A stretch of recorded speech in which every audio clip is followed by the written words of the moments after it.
Let me just throw it over there. Oh yeah. All right, we in there. Hey guys, welcome to another All Bass Creations effects tutorials, demos, and review. Today we have my bass mentor, the magic bass himself, Mr. Dave Marsh. Peace. This man here is responsible for a lot of the techniques that you guys love and you know you see me do on the bass. He got my finger style together, slap style. He's a 7-string player himself, you know, and an amazing upright player. And you know, I just can't say enough about him. He means the world to me. So let me put this on the Wi-Fi. Bam, that's what that problem is. All right, cool. Problem done. So, where you grow up, Mr. Marsh? Well, I'm from D.C., as you know. You know. Which part you grew up in? Well, we started off on Northeast, 59th Street, and then I guess I was about 10 years old. We moved to, well, it's called like Manor Park / Tacoma Park, up around Blair Road and North Capitol Street. Okay. And luckily, we were up the block from Coolidge High School, and we had the D.C. Youth Orchestra program based in Coolidge High School. Oh. So we could like just stroll up the block and get free music lessons. Shoot, man, I wish, man. But I you know, that was the cool thing about DC in general. They got some good programs, especially for schools and different things. I don't know if you guys are familiar, if you're from different places, but Washington DC actually has a ton of programs for students. So if you're in DC and you got kids, make sure you get them involved in the early start programs, the music programs. They have even you don't even have to just do graffiti no more. They got programs for the artists, and they give you designated areas if you're a reputable artist. You know, just building your thing. So yeah, Dave Yarborough's got a nice program going. Also, Jazz Arts Institute. Is that a UDC? Well, he pulls from the youth orchestra, Duke Ellington, middle schools, UDC, Howard. Okay. And he kind of brings all ages and all schools together. Because he taught at the program at Duke Ellington for so many years. Yeah. He retired though now, but he's not retired. Of course. Dave Yarborough is one of DC's gems. Legends, a staple, for sure. So you went to Duke Ellington, correct? I did. So how was that? Mind you, I went to Duval. I was trying to go to Duke Ellington, but because you live in Maryland, they want to charge me. You know, they want to run me all this money. But how was it though? Well, I lived in D.C., so I didn't have to worry about it. Of course. I loved it, you know. I almost didn't get out of junior high school because I was like skipping too much of junior high school hanging up at Ellington. Yeah, yeah. So I was a pre-freshman in the 8th grade. Man, that's the thing. I don't know, they tightened down so much stuff now. You can't even get away with stuff like that no more. You can't hang out at school you're not supposed to be at this second. Well, I'm speaking totally analog. Yeah. Okay? This is the ancient times. Oh, yeah. Before CDs, before streaming, you know. I mean, we were just a couple of years post black and white on TV. Oh, wow. Yeah, man. So, man, so you came through the 70s. The 70s is a legendary time, especially for the music, the parties, you know, all of that stuff. How was that? Well, I mean, we were studying music, right? So there wasn't a lot of time for partying. Like we were deeply into learning. If we weren't practicing, we were in some kind of orchestra rehearsal or band rehearsal, or you were listening to albums because there was no YouTube and we didn't have every song transcribed. I mean, we didn't have the resources that are out there now. So we had to listen to a record until it wouldn't play anymore. Yeah, and that's the truth right there, because right now, you know, we kind of spoiled with all the technology and stuff. You know, how many records did you mess up coming up? like just playing them over and over, trying to just get it? Well, I tried to keep that number very low because, you know, like we had a budget, my sisters and I, for records. Okay. Of course, you know, you had to get a Motown, had to get a Stevie Wonder, you know, you had to get a Jackson 5. Right. Now, I couldn't really lobby for them to buy a Stanley Turrentine disc, right? So what I had to do is like sneak and take my stepfather's collection, Right. and listen to it. So I was like very careful, you know. Right on that, brother. All right. Yeah, and this is a funny story. Always remember from my mom with the records. I didn't get to play a lot of records. When my mom, she first got saved, she broke up all her worldly records. She broke them. She broke them all up, man. That's my mother. My mother is a go hard or go home type of person. Like, whoa, we saved or we not, like type of person. So, you know, it reminds me, first time I played electric bass in the church, they thought it was sinful because it used electricity.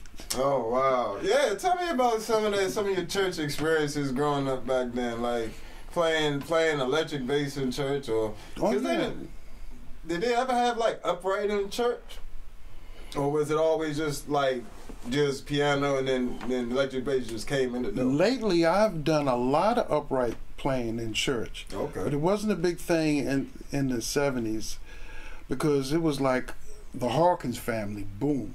That was boom. Right. That was the top of the gospel, Shirley Caesar and all them. And it was about fat bass, you know, but it was about that Hammond sound or that bluesy electric bass sound. Right. So what were you playing back then? What kind of bass were you playing? Like, my first bass was a knockoff of a Fender Jazz. Okay. And that was fun. You know, your first bass, you know. It doesn't matter. Yeah, you know, it's sentimental, right? Right. It was just a stick. So they didn't have no Squires back then. It was just the. Oh no, Squire this is pre-Squire. I mean, Fender hadn't folded in on itself. You know, Fender was still Fender. Yeah, everything. You know? Right. So what about carrying that gear? I know being a bass player had to be a time back in the day carrying amps and stuff. Amps, we're very fortunate today, bass players. I got a 450 watt amp sitting behind me that weighs 50 pounds. You know, I got a whole nother rig over here. Same thing. Yeah. Ampeg actually is like the birds. Yep. You could trace the ancestry of the birds all the way back to the dinosaurs. That Ampeg is for the birds because it used to be a dinosaur. Yeah. I mean, the Ampeg, Sun, Trainer, PV, all of these were like stable Volkswagen size bass amps, you know. And we picked them up and took them upstairs and squeezed them in the cars. And you was rolling the 810, or you was running the 410? 410, 810. You know, some of them were like 2 12s and a 18. Yeah. You know, different configurations. You know, but they were all heavy. Yeah, that 810. What about 150 pounds? Well, we never actually weighed it. Yeah, that's heavy. If we stopped to weigh it, you know, we probably wouldn't want to carry it. Yeah, but we were young, you know. We picked up stuff. Hey, man, they used to have to carry the Fender Rose, man. They used to carry all. I would rather stuff, carry man. the Fender, the suitcase model of the Fender Rose. I'd rather carry that.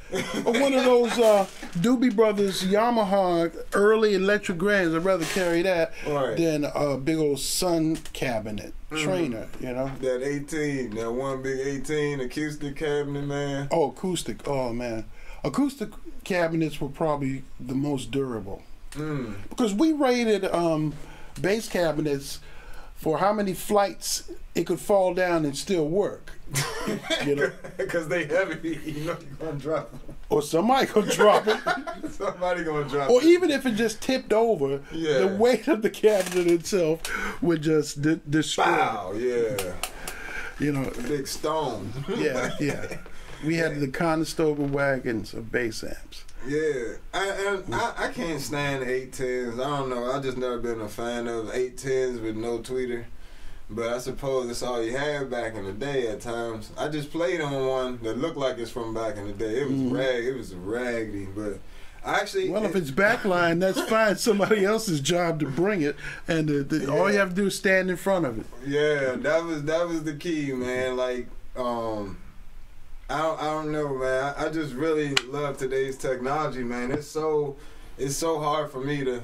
Oh yeah, the pedal board is, my pedal board is ridiculous. Oh, by the way, I am surrounded by tech. There's tech on the walls, tech on the floor. There's a sub-level of tech under here that's off camera.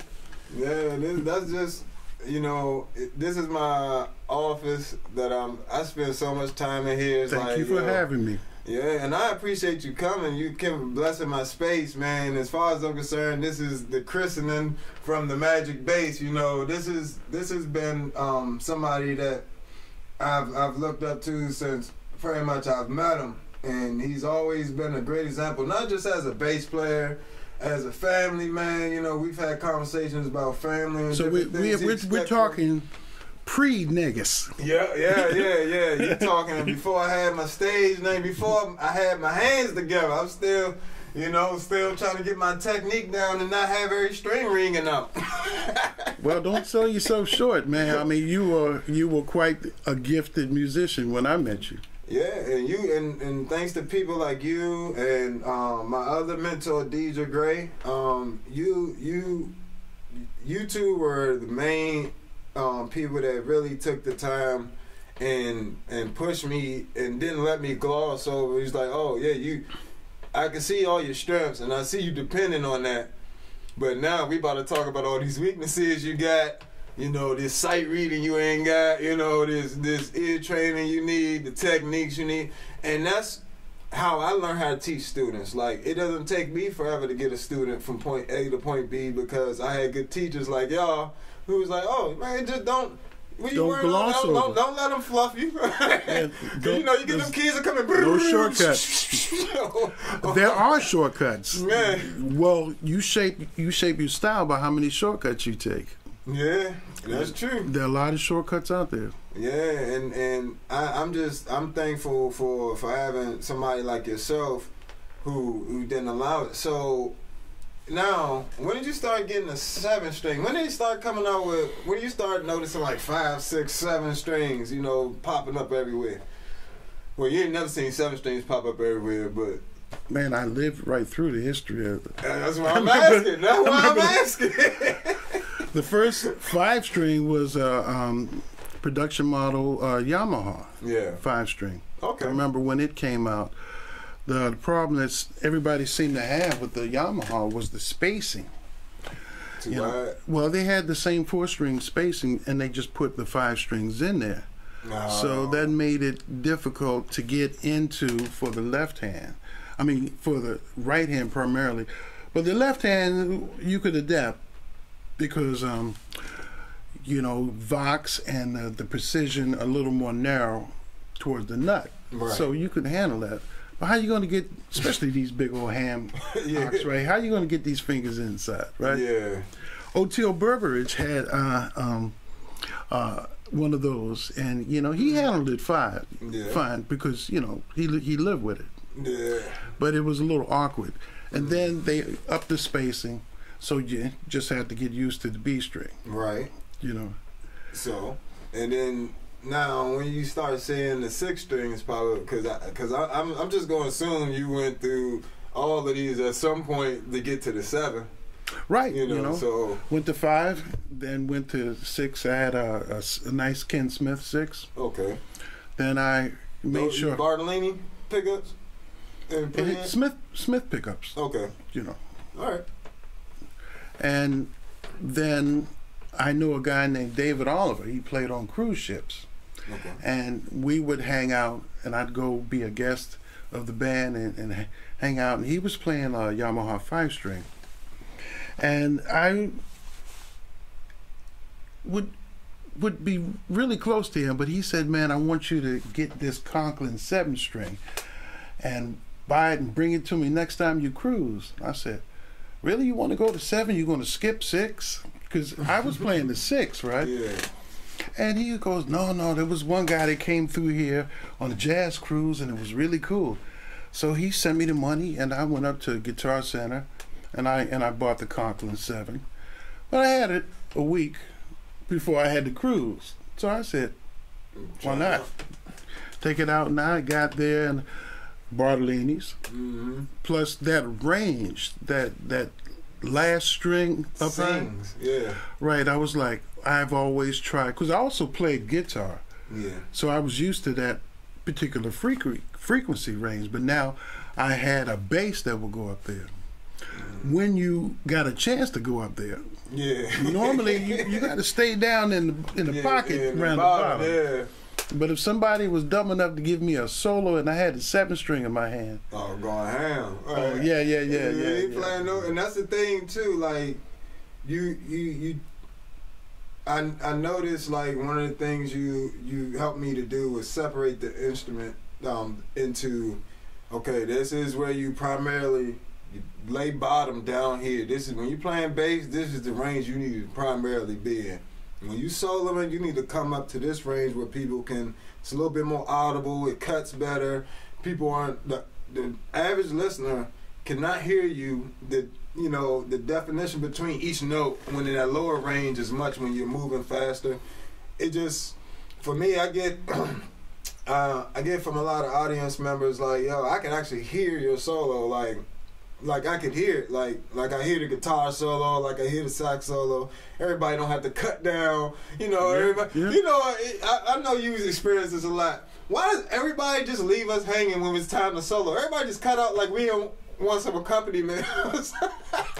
Well, you have to explain that to people sometimes, because when you're playing the bass, you're playing the bass. When the piano player is soloing, you're playing the bass. Horn player is soloing, you're playing the bass. Company. When you're soloing, they look at you like, well, how come you're not playing the bass and soloing? Yeah. Somebody's got to play bass because bass is a role. Yeah. Usually drummers kind of lay it down a little harder because they know that there's something needs to be the bass. Yeah. But you also need the frequency. You need the chord change. If you're trying to play a major 7th add 9 sharp 11, right? Somebody needs to be playing the root. Exactly. Otherwise, you are in a relative minor key, and you're trying to be. Changes your voice totally. Yeah, and it's and the way pianists voice, sometimes you can't hear the chords changing without the bass note moving. Like, I don't think they realize that sometimes, sometimes when you're playing, say you're playing a C major 7, you might voice that as like a E minor 9, right, in your left hand, and then you might have like a G, and I don't know, a G, a D, and F sharp in your left hand, in your right hand. But there's no C. It's like, it sounds like an E minor. That's what I'm saying. That's what I'm saying. It just, you gotta have. Somebody gotta play bass. They're not really like taking into account. In fairness, you have to have a conversation with people. I know. If you get a chance, I know this. Talk to the people who are going to accompany you. Yeah. Or kind of vibe to them while you're doing it, like.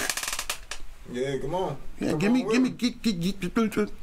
lay it down. Oh yeah, I yell on stage. Hey, come on with me.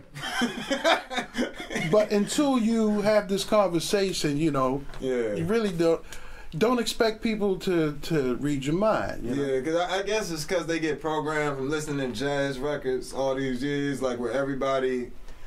I guess it kind of, I'm just going to say, speculate it might have came from when it was less amplification for the upright bass. Well, you kind of really had to. Monk knew how to play a form without playing hardly anything.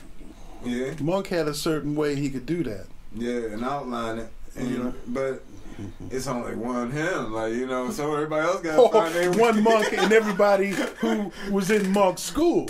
Yeah. Yeah, a lot of cats, man, they go through the Monks. It's like, for an electric bass player that plays multi-string instruments, you have to have... It's Nick Mack on here. Nick Mack. Hey. What's going on, bro? But Anthony Jackson, John Petitucci, and Stanley Clarke, you got to think about people like that, you know? Yeah. Especially if you're trying to solo and speak in the range that you were talking about. Because those cats, they were pioneers in that range. Well, we're talking tenor. Yeah. You know?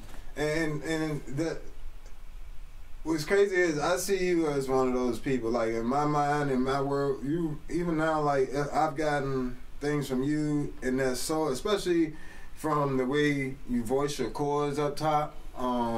It's like and the way you play string, it has a very guitar-like sound to it compared to.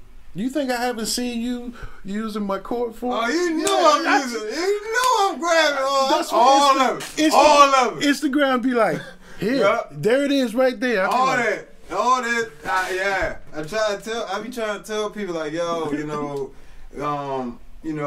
Dave Marsh was my secret sauce when it came to getting how I'm gonna voice my chords on bass. Yeah, but you've gone further. You've incorporated tapping and using drone tones and harmonics along with those chord forms, and you've opened up those same forms, so now they're useful. It's like you got a Swiss Army knife of chord forms. Yeah, and between you and my piano teacher, like y'all definitely shaped my voicings. Because it's similar voicings I use on piano. It's just I don't have all the room that I have on piano. Well, I don't know if you remember, we had to kind of like modify some of those forms because you were thinking like you were trying to voice notes, them like a piano player, and as a bass player, you have to let a lot of the overtones work for you. Mm-hmm. You got to know what notes not to use, especially if you're in tenor range. You're still trying to speak. But now you're able to get an octave or more higher than your real range, so you don't really have that. Yeah, and I mean, that's thanks to the technology, and I mean, a lot of stuff. So when because I've seen you use a few effects, if I'm not mistaken. What Probably effects, not. What effects have you? What effects do you like? Probably not. I think you're just being hopeful. I think you're trying to go. No, I remember you telling me you had a multi-effects unit. Yeah, I have technology at my disposal, but you wouldn't have seen me using much. Oh, okay. Last time I used my effects pedal, I was doing they were working up a show called Dear Evan Hansen down here at the Arena Stage, and the gig called for effects here and there. So I had a Boss pedal board. They had flange and delay and reverb and whatever you would want. Moog sounds. Yeah, the big steel Yami, the Boss pedal. The steel one is like kind of heavy. No, it wasn't that heavy. Okay. The body and the chassis was mostly plastic. The pedals certainly were. Then I got like some standalone pedals, flange, chorus, synth sounds. Yeah. And I've got something in the closet that I've been kicking around to break out. Do you remember Yamaha XPX90? No, I haven't heard of it. Yeah. Was that the keyboard? Or? No, it's a rack mount effects. Okay. And I actually got original. Oh, yeah, you bring that out, man. You know how I am, man. I have effects from here. I got effects in the computer. This thing's been in the Anvil case for like 25 years, man. Yeah, man. It's going to be like the curse of Tutankhamun. You open up something like that. Man. That's how I hope that I could do with this silver one right there, man. They don't sell it no more. And this pedal right here, when you buy it, when I bought it was about $500, and they selling them used for like $800-900 now. You know what I used to do? Like when I was younger, I had a Zoom and all of that. I was going through a period where I was using a lot of effects. Yeah. Especially the early Stickman stuff that we did. A lot of effects. And my grandfather, he retired out of the Army as a full bird colonel, but he was a dentist. But he liked electronics. So he would like buy these kits and make me these weird things. Like the pedals? He would make me my own pedals and crossovers, and you know, he made me one crossover even before I knew what crossover was. Yeah, he's from this area. Well, he's from Trinidad. He's 100 years old still. You know, one of his favorite shows is BattleBots. Oh, yeah. Because he likes the battle, but he likes the electronics. Yeah, and those are crazy too because they're mad simple, but if you have one, you can have one of them little things as a attack dog around your house. you know, I'm not going to find nothing. I'm about to send this little thing out there. I don't think you want anything like that on the street because you would be charged with lethal weapon. Hey man, anything on my property, that's you, these man. Things, some of them have flamethrowers, man. You know. How can a flamethrower be street legal, really? Hey man, just get the ones with the saw blade. The little you could barely have pepper spray. You can't know, have a man. flamethrower. They don't want you to be able to do nothing no more. Protect yourself. But so speaking of that, protecting yourself. I know one of your things you've done in the past. You work for Metro. Was that you driving buses for Metro? No, you thinking George V. Johnson? Oh yeah. I rode on his bus. Oh yeah. See, I know that's why I always get a story. What's some of the other things you've done other than music? Or have you ever done anything other than music? I had a paper route, but I wouldn't say I was into journalism because of that. No, music has been it for me. You know, music has been my life, my passion. I've been able to be lucky enough to make a living, but I've also passed it on. I've done some teaching in my life.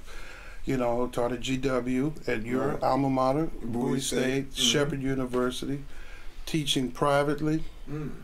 And just recently, I've, you know, kind of blossomed into the Magic Bass. So Dave Marsh, yeah. The Magic Bass. On all social media, by the way. Hashtag The Magic Bass. Yep, it's going to be up there. It's going to be up there for sure. So tell us some more about some of your shows as The Magic Bass. So I guess who's in your band on the regular? Or are you shifting band members like every gig? Or is it like a set band that you're using for? Well, I got my first and second, third call on each chair, you know. I've backed up Ivor Ambush as the Magic Bass, Jim Levy as Coleman O'Donoghue. We have I just worked with Steve Washington. Most recently we did something at City Ridge. I think your band's going to do something at City Ridge, right? That's possible. Tribe? When is it? Is your band Tribe? Yeah, my Tribe Inc. Oh. So it might be a different band. Oh, a different Tribe. That's why I was like, what day? Because I got a few different... well, you know, we all hail from a continent full of tribes. Yeah, it's always good. I got a few different dates on there, man. Like, that's one thing I've always keep the date in mind. But when you start asking me exactly like the venue, I be like, man, I gotta see what the venue is. Oh, well, so you just asked me. Okay, well, upcoming, I'm doing the Magic Bass Live is going to be at Westminster, D.C., August 11th. Okay. Friday, August 11th, 6 to 9. And we're going to have Juanita Williams doing the vocals on that. Oh. Greg Holloway is going to play drums. Benjamin Sands is going to play sax. Awesome. Benji Parecki is on keyboard. Cool. So like, tell us about Westminster, because Westminster has kind of been like a staple for those of you all that aren't in Washington D.C. Westminster's a church that's really cool because they have a jazz night, and they've been doing that. How long? How long they been doing that? Oh, more than 20 years. Yeah, for over 20 years, and not only that, they have a blues night. Yeah. They have music on the regular during the service. I mean, they have incorporated music into everything that the church is doing. And they they pay as well better than some of the other spots that depend on us. Yeah. Yeah. They pay better than some of y'all. I ain't even gonna lie. I guess you need some of those things to be blinking. Yeah, yeah, you gotta go shoot, man. That's for the re-edit. Dude, man, because I mean, Westminster, it's always packed out. Yeah. It's always a good crowd. They participate. Like, you're not trying to pry a reaction out of the crowd. You know, those people come ready to listen to jazz and blues or whatever the theme is for the night. They're there for that, which always is a great experience as an artist, and I'm sure you can appreciate that, where you don't have to pull. It's like I'm sure you've been to church or you see the minister, he just got they just looking at him, they ain't even helping him out. Help me out! Come on, organist, somebody help me. But you know, yeah, you get to those good crowds, man, and some days as an artist and as a musician, I want you to speak to this as well. It's just the crowd just makes it all worth it. So I mean, what's some of the times where the crowd is just like really like made the show over the top for you? Has there been some times like that in your career where you just like, this crowd kind of was this was a great gig? Well, you know, I remember a few sets of crowds. Mm-hmm. Like, I remember the first crowds we played for where we would have stage fright when we were young. Yeah. And you have to get over that. I remember huge crowds and, you know, like the Hollywood Bowl. There was a big crowd there. It was, yeah, we had 14, 15,000 people staring at us. Mm. And then right after COVID, you know, I remember playing a funeral service. We had like 8 people in the place. Yeah. But I remember that small group of people, especially after everybody was like shut in. Mm. I remember playing for human beings. That small number was very touching to me, very important.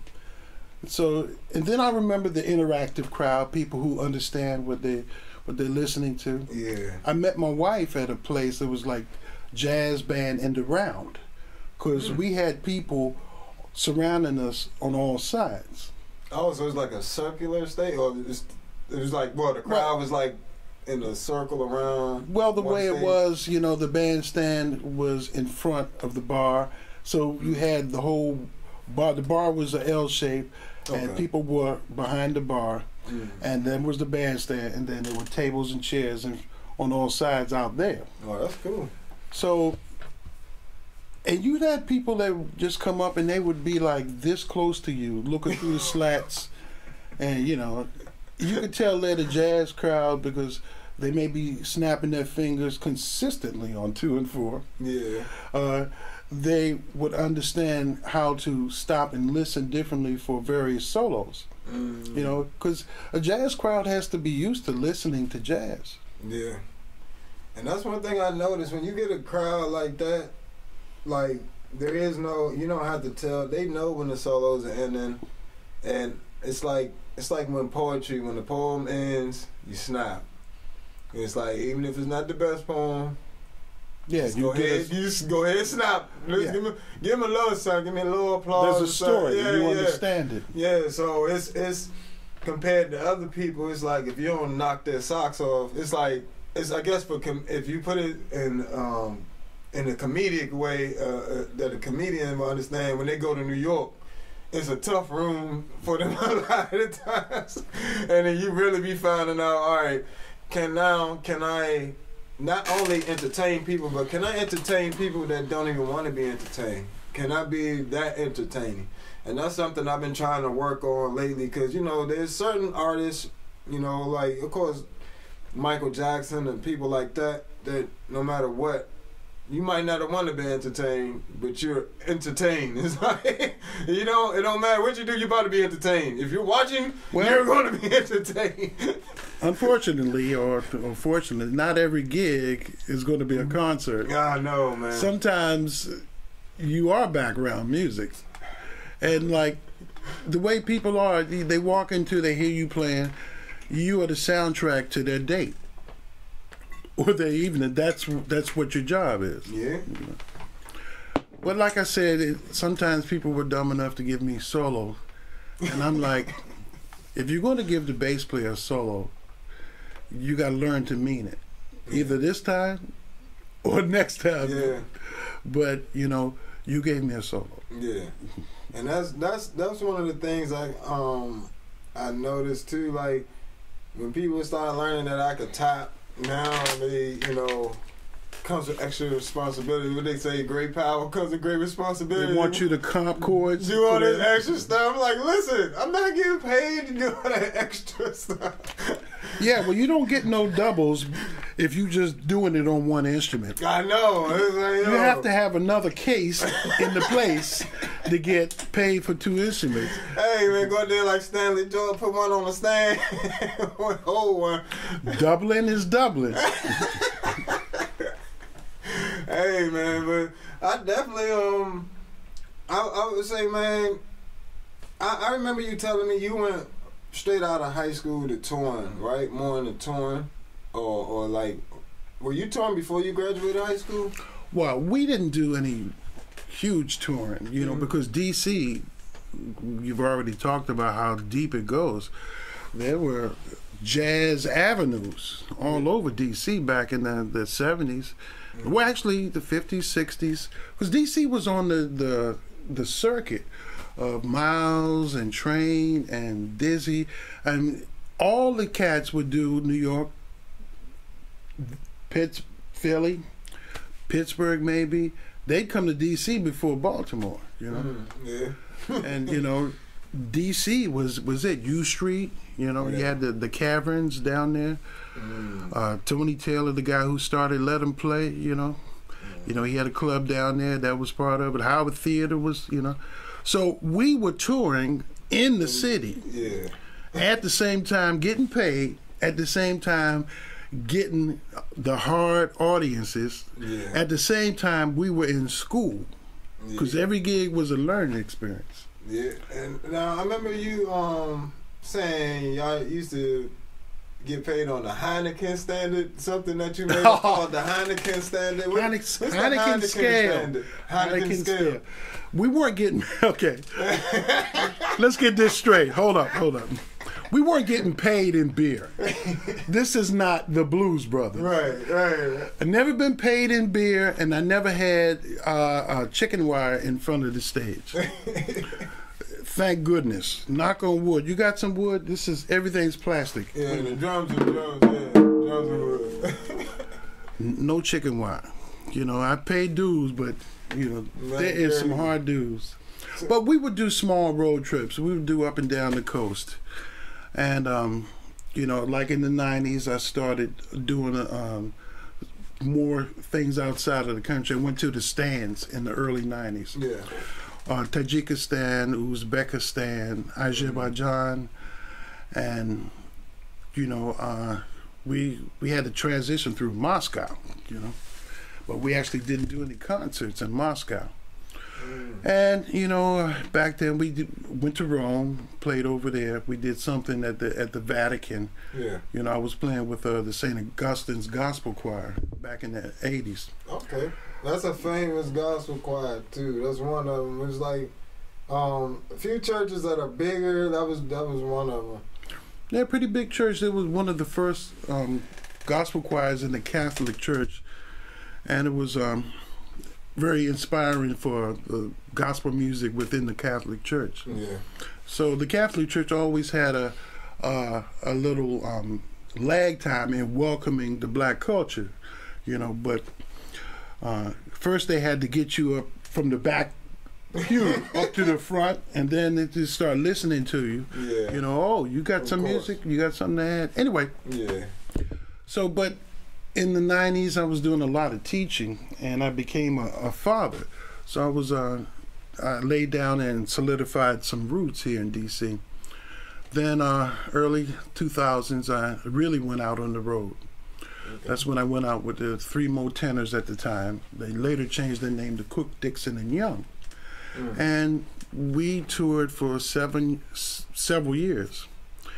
And technically the group is still together. Yeah. But they haven't called us out on the road for, since a couple of years before COVID. Okay. But we would go out and do something. Like last thing we did was something in Memphis. So yeah, we would pull out and do it. But the road, changed for us like in 2007, 2008. Yeah. Things were very different. Then there was a lot of legal issues that they had with the old management company. Oh, of course. So always something, man. That's a different documentary right there. Yeah. So that's when I saw a lot of the United States, touring with them. We had regions that we would do. We would do the upper East Coast and the lower East Coast. Then we do like central area, Chicago, Dallas. Then we do Southwest, like Arizona, Las Vegas. Then we go out to LA, and then we'd come back around and like do the northern East Coast again. Yeah. And then we'd had time at home. Now during this time I took a leave of absence from GW. But after 2 years the chairman called me up. He goes, "Hey man, what you doing? Tell me the truth. Yeah, what you doing? Are you coming back?" And I was like, "No." Yeah. I think that's one of the things like a lot of the teachers at Berkeley like about Berkeley, they let you go, they let them go in and out a lot. Like them teachers are always, you have a sub a lot. Like if you got a famous teacher, they be gone. Like, but it's anytime you have a kid, it changes the dynamics of it. So like when you had a child, how did it change the dynamics of your music? Having like practice, like how you were choosing work, which gigs you were taking. That's a perfect segue into my debut recording, Firstborn. Right. It was my debut recording as a leader, and the title track is called Firstborn. The lyrics sung by Rico Amaro Sr. tell the story of how your firstborn, you could have 9 kids, but there's going to be something life-altering about that firstborn. Right. So the lyrics tell the story of how I had to look at myself differently. My life was more valuable because if I just go and bungee jump off of a bridge, a problem. I'm taking the life of my daughter's father. Right. I'm not just thrilling myself. Yeah. So. I get that because I used to do like carrier work and stuff. One of the reasons I had to stop doing that, you can't, if you're on a bike, you're gonna fall. And if you fall, then there becomes other problems, and especially as a musician, your hands and different things like that. Cars is just doing whatever, so your life's in danger. It's like all that, and you got kids. You got to think about the kids. It's like you got to weigh everything differently. If it was just me, I could be super reckless. It doesn't matter if as long as I'm fine, as long as I'm still alive, it's all good. It's like, but even just being alive for the kids. How old is your oldest kid now? My oldest kid is 10 and my youngest is 3. Yeah, I like to see how reckless. Well, here, this is the nurture versus nature. Yeah. Because Dad got that adventure. Yeah. You have a sense of adventure in your music, in your biking, and just the way you just carry yourself, right? So your kid's gonna be a fireball, man. Oh, I know, man. We go camping and everything. So like I'm the stuff, like some skills I didn't necessarily learn growing up, I'm learning them now, and then as I learn them, I just take them. Were you a Boy Scout? No, I never learned how to do nothing. I just go camp. I just bought a tent and a bunch of camping stuff and took that, one of them bikes out there and just went camping. I don't even know if a Boy Scout is a big thing nowadays. It is. They still exist. Well, I know they still exist. Yeah. It's not a big thing. But for us, everybody had to be a Boy Scout. Oh, yeah. All the boys in the neighborhood. Well, we also had to figure out if we were going to Vietnam, too. Oh, yeah. You they had a draft when you were back then? Right, the 70s. But you know, I was too young. But for all we knew, the Vietnam could have stretched all through the 70s. I mean, it really didn't have to end. Look how long we fought over in Iraq and Afghanistan. Yeah, that's true. You know, if that was Vietnam, I would have been drafted for Vietnam, and I would have been playing bass for the USO. That's it, you know. And come back here, you know, all like PTSD, you know. So why I know that was like a popular choice back in the day in terms of like some musicians doing like the military bands. Had you ever considered doing like the military band? Of course. I seriously considered going into the Air Force for music because I felt they had the best deals. Some people would say the Navy. The Navy has got a very attractive deal. Yeah. Army, not so much. No offense, Army. We love y'all. We love all the military folk. We just being real. Yeah. Because I'm not going to go. Coast Guard, Navy, Army, Marines, they all had their musical division. Yeah. Like, you know, the Marines provide the music for the White House. You know, it's a great honor, you know. Yeah. So it's that was another thing. Like those, do you know how those presidential bands work? Like how strenuous would a process of doing something like that be? Like getting into that. Was the band that played, was that just the regular military bands that does it? The Marines usually take care of the ceremonial stuff. Okay. But depends on where the president is. He can get a military band to come wherever he is from whatever base, you know. Okay. And he can go over to South Korea right now and can have a military band.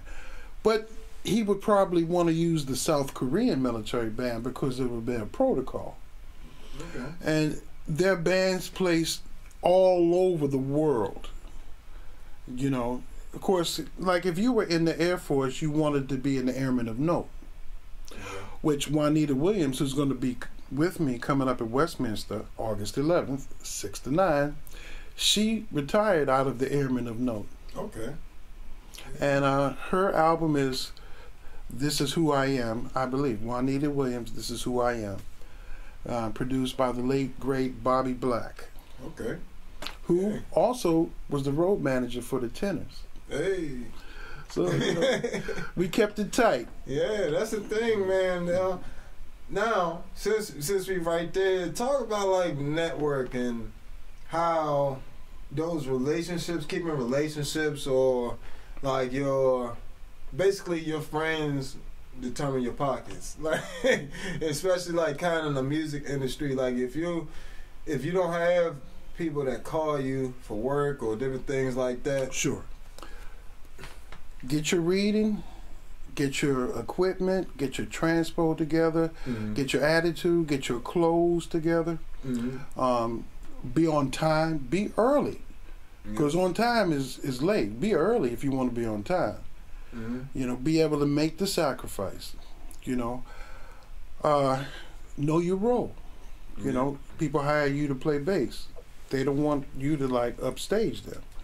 You know, unless they dumb enough to give you a solo, and then you turn Dr. Jekyll and Mr. Hyde. Yeah. But what's the first rule you gave me when we did a lesson?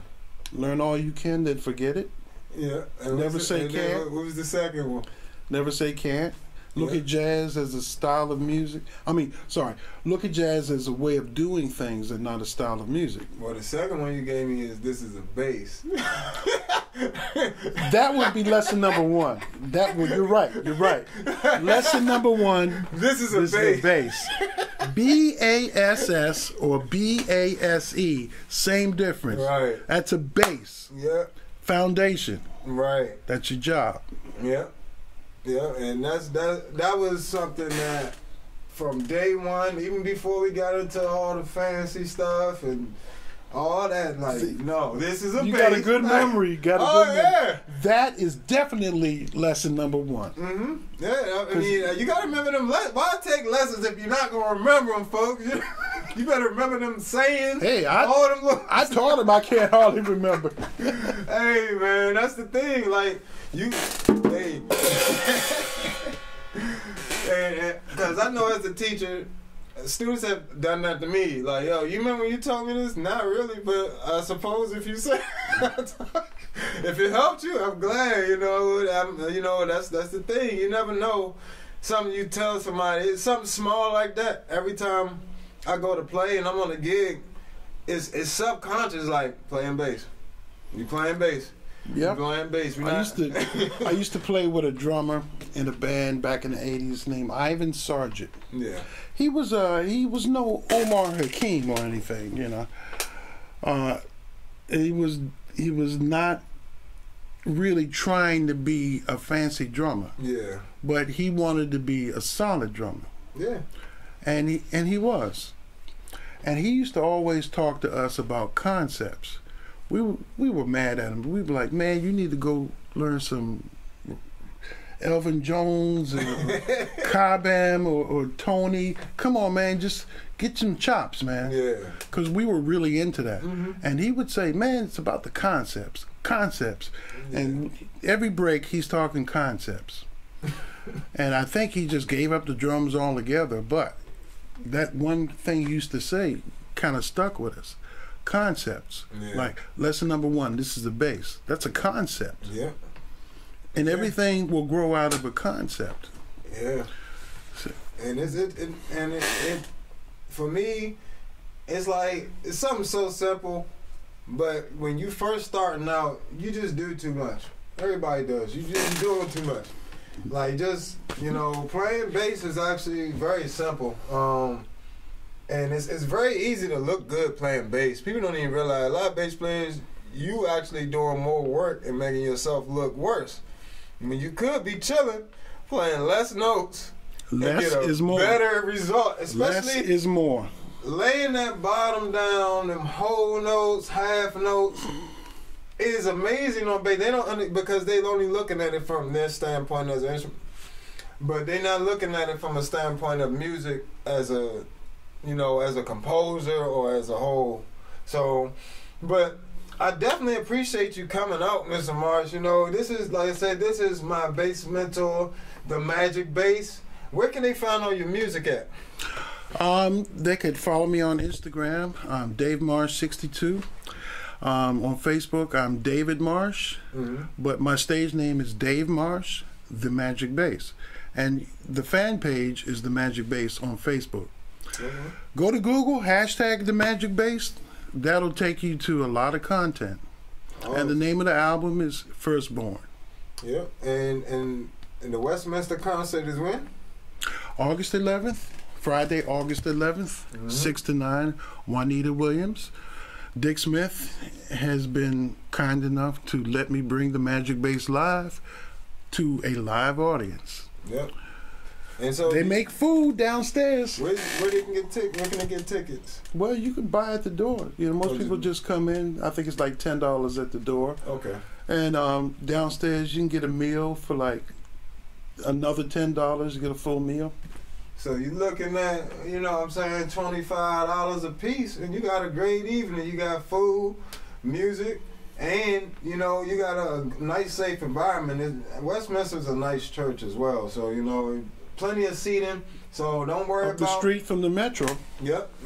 Plenty of, you know, it's not as hectic as getting down to U Street or something like that. It's much more relaxed, so don't let it be in D.C. bar. I know people, listen, there's plenty of parking. You show up. Show up. All right? They got plenty of parking. But we definitely appreciate y'all. This has been another... And you heard it from the bass niggas. Yep. And this is my mentor right here. I had to do an interview with him. And I just appreciate you coming through, blessing the channel. Thank you. Appreciate you. Oh, this has been another episode of All Bass Creations, Effects, Tutorials, Demos, and Review. I'm the Bass Niggas. Follow me everywhere you can. I'll holler at you guys. Peace.